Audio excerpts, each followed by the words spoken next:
అవసరం తీర్చుకోవటానికి. అంటే భగవాను పట్టి నేను నీకు అప్పచెప్పి వాడి ప్రాణాలు తీస్తావు. నేను జైలుకు వెళ్ళాలి అంతేనా?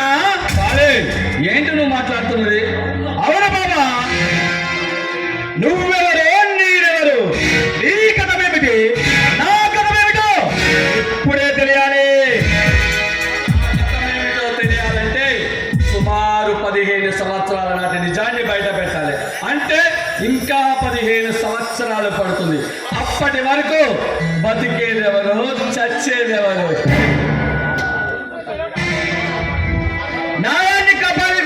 న్యాయాన్ని కాపాడటం కోసం, ధర్మాన్ని రక్షించడం కోసం, ప్రజాశ్రేయస్సుని సద్దండం చేయడానికి నువ్వు కంకణం కట్టుకున్నావు.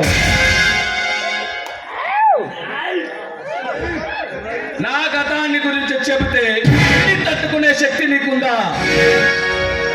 చిన్నతనం నుండి తల్లిదండ్రుల పెంపకంలో పెరిగినవాడిని కాదు.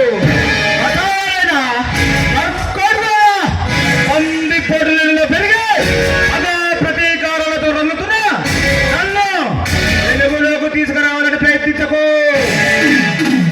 అయితే చెబుతాను వీడు. సుమారు 15 సంవత్సరాల క్రితం ఈ ప్రాంతానికి సిన్సియర్ ఇన్స్పెక్టర్ నేను.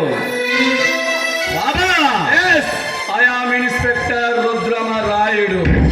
బాబా, ఏ సత్యాన్ని కాపాడడం కోసం, న్యాయాన్ని రక్షించడం కోసం, అవినీతికి అధర్మానికి అంకితమైన ఆ భగవాన్ని వాడి తమ్ముడు చిన్నాని నేను అరెస్ట్ చేశాను.